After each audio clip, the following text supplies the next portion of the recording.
first couple of weeks, this was essentially how the interactions would go down. Sometimes replying, sometimes not.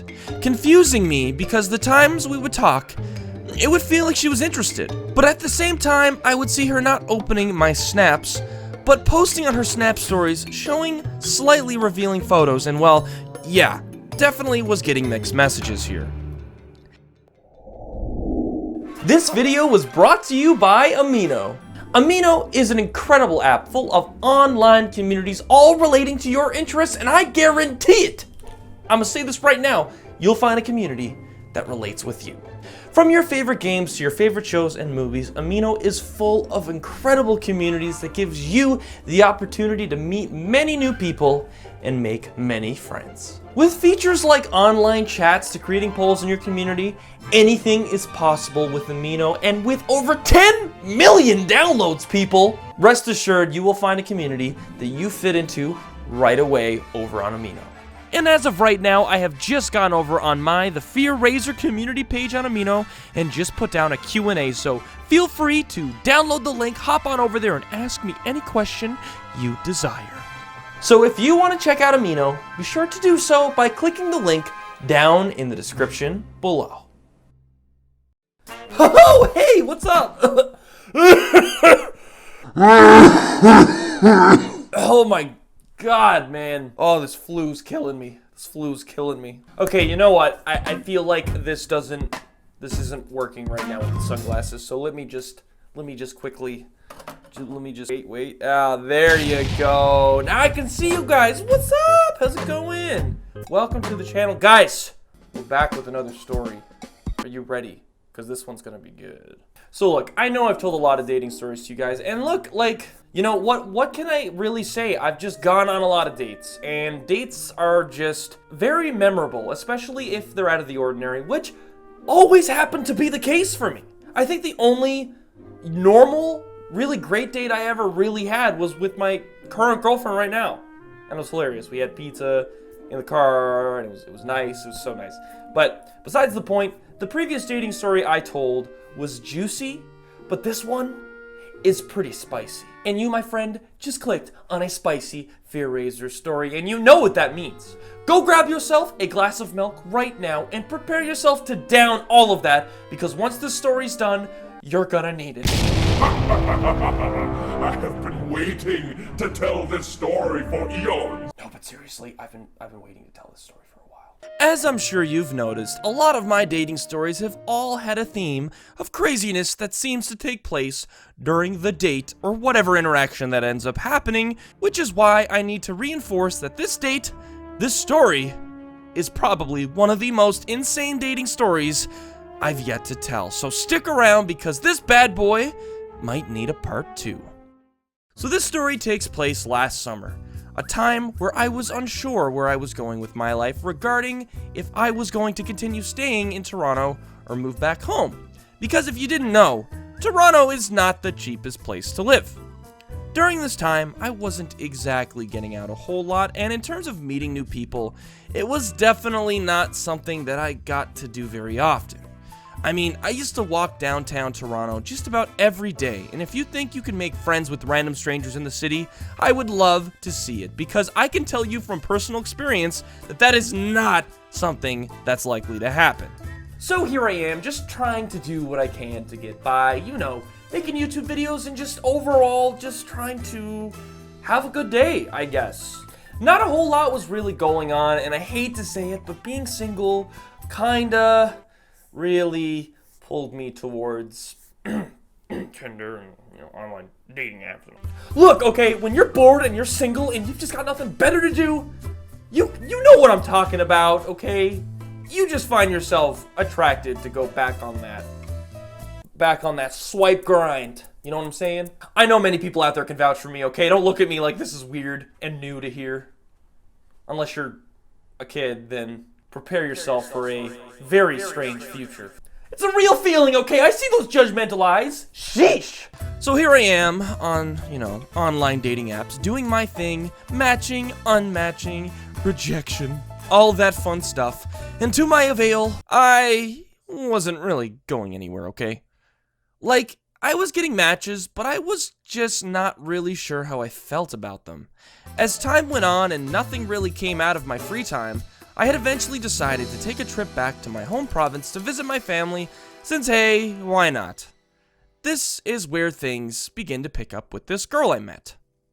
So I went back home to visit, and to be honest, it was quite nice at the time. I didn't feel as lonely as much anymore because I'm surrounded by my family and my old friends, and I was just distracted by the nostalgic feeling of being back home again.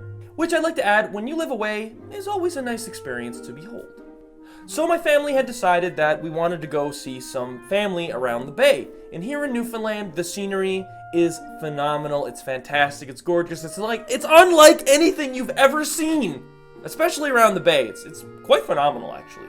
Plus, there's a lot of nature here, so it's also refreshing to get away from the city and just go out into nature and be by the ocean and just enjoy that fresh, clean air. So in a way, this was kind of my little getaway from the city. The thing about the bay, however, is that even though it's a very beautiful place to be around, it's also quite boring. With practically nothing to really do out there, and not to mention exploring isn't exactly in the criteria since we're out as a family, usually visiting other family members, we were kind of stuck in the one place. We also didn't really have any phone data, so texting people was out of the question. However, thankfully, my dad had installed Wi-Fi into my nan's house where we were staying, so I could at least use the internet during our time there. Okay, so you get it. It's nice and beautiful and blah blah blah blah blah. Okay, so now let's get into the juicy part of this story. So one night, I couldn't sleep. I was having one of those nights where I was tossing and turning all around and decided that I would open up my good old friend Tinder to pass the time. As I so hopelessly swiped left and right as I sat there hoping to not only get tired, but to get a match, luck had seemingly struck me.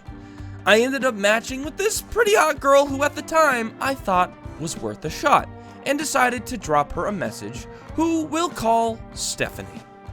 After I so cleverly dropped a great segue into a conversation which probably was cringy to be honest, I shockingly got a surprise right away. Only a subtle conversation at first, but would soon turn into the huge back and forth Q&A about one another, which I have to say was not only nice, but a good sign that she was interested in me. Now, I want to take a second to ask you guys about your experience with Tinder. What experiences have you had with online dating? I'd love to know your experience in the comment section below. Now, we all have unique interactions and experiences when we match with somebody online, and when you actually start texting somebody that you kind of like and you start feeling like there's a little connection there, it can really lift your spirits. However, things got a little weird, specifically with this girl I started interacting with. You see, Stephanie had gone from super interested in me to not really responding at all. She gave me her Snapchat, but was not replying back to me after sending her casual messages, and before any of you dirty-minded fiends begin to think I was sending something more than this face, I can assure you that that was not the case. So for the next couple of weeks, this was essentially how the interactions would go down. Sometimes replying, sometimes not. Confusing me because the times we would talk, it would feel like she was interested. But at the same time, I would see her not opening my snaps, but posting on her Snap stories, showing slightly revealing photos, and well, yeah, definitely was getting mixed messages here. This is what I've really grown to dislike about online dating culture. People just don't really seem to treat each other with dignity and respect anymore. I mean, a lot of people just kind of go online and they just look at you like an option, or, like you're just a number. If you think your match is only talking to you on your online dating app and you guys are having little cute conversations, I guarantee it that there is a bunch of other greasy people talking to that exact same person with a whole lot of other conversations going on as well. That's just the nature of online dating. At the time, I only had about a week home before I had to fly back to Toronto, and I was really hoping I'd at least get the chance to meet this girl before I had to go. But because she wasn't really getting back to me either, and we also didn't really interact a whole lot, I had expected the worst and eventually flew back to Toronto without getting my chance to see her. No big deal, whatever. This happens, and honestly, I was expecting this early on, so hey, no harm done. So I fly to Toronto, make my way back home, and so begins my life back in the city. Things had seemed normal until one day, not too long after, Stephanie had begun to talk to me again.